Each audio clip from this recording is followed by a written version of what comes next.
Chapter 1 Prologue. You are listening at FameTV.com. Chapter 1 Prologue. Everything was perfect. Even the half-underground house for one person, which is the size of the bathroom of the house I lived before. The fact that I had to work starting next was also not a matter to me. I've finally escaped from that hell-like house and got my freedom. I could live happily just from that one thing. But I'm pretty sure I told you to live as quiet as a mouse without any fuss, with not even your breathing sound could be heard. A man opened his mouth. His hateful gaze on me seemed as if he was seeing a hideous bug. I heard that you acted like a mad dog at the Crown Prince's return ceremony banquet. Those icy deadly gaze seeming like it wants to kick me to death was familiar to me.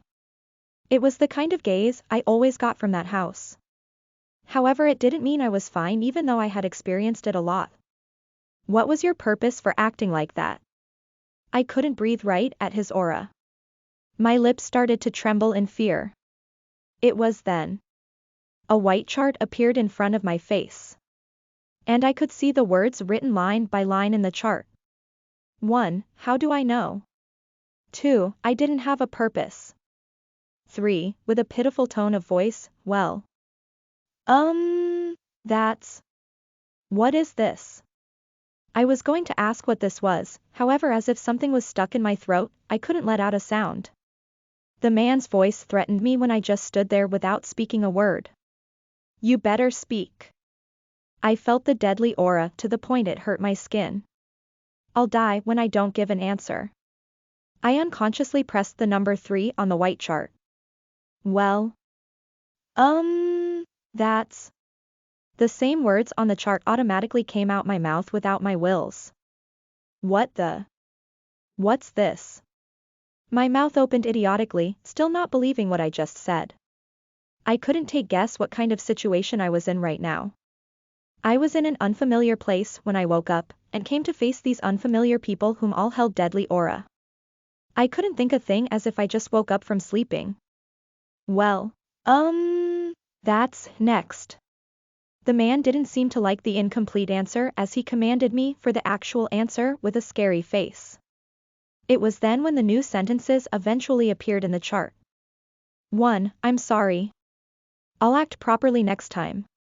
2. A stupid maid was the one to start all the fuss. 3. The lowly ones treated me low. The me who is the only daughter of Eckhart. I didn't have time to sit around, thinking of what was going on right now. I hurriedly picked an answer while taking hint of the mood here. Even though I know nothing, I must speak of something in this situation. This was the result of my reaction from all the painful experiences back then. I'm sore. We wouldn't have met each other like this in the first place if it was something that'd all be solved with a simple apology. My line was cut by him right away. My heart reached the bottom from the stabbing tone of voice he used. I curled my body up instinctively. Then the man spoke in an icy tone. Penelope Eckhart. Penelope Eckhart. We'll withdraw our name Eckhart from you for some time. The line and the name was very familiar. I raised my head in a lightning speed. Then I could clearly see the face of the man I couldn't see well before. The man who was some distance away from the bed was not one of the people of that house, but a foreigner who I've never seen before. The blue eyes that reflects the ocean, and the black hair that reminds me of obsidian. Above them was a long bar that was similar to the phone's battery sign, with the white word that sparkled. In. Tearist. If my eyes are perfectly fine, then the white sparkling words above the man's head definitely said interest. Definitely no parties or banquet during that time, and you're absolutely not allowed to leave the room. You think over what you did wrong, and think of what you do from now on during. Where are you looking at? The man's emotionless face turned to a frown as if he was unpleasant with me staring at something else than where I was supposed to look. However, I couldn't react to that and only kept on checking the bar above the man's head.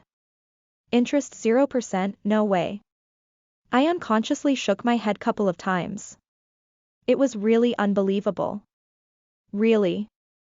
The rumors saying that you went insane was true.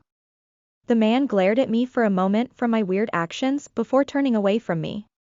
He walked toward the door with big and fast steps, as if he didn't want to stay in the same place with me for even a second more.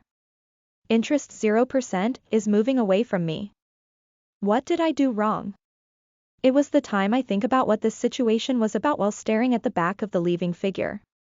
I felt someone's eyes on me, with the aura seeming to mock me with a smirk. I turned my head to see another person with pink hair, standing with his arms crossed in the shadow by the door. He had the same blue eyes as the person who just left. His face held a smile that seemed to ridicule. Interest 10%, the white word sparkled above the boy's figure. It's even a negative. Fool bitch. Serves you right.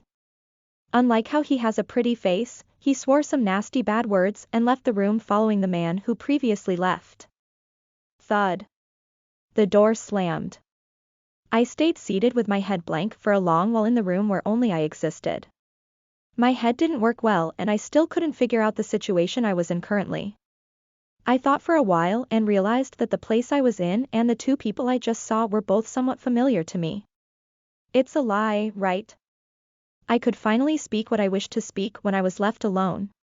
But I didn't have time to notice that. I couldn't believe this.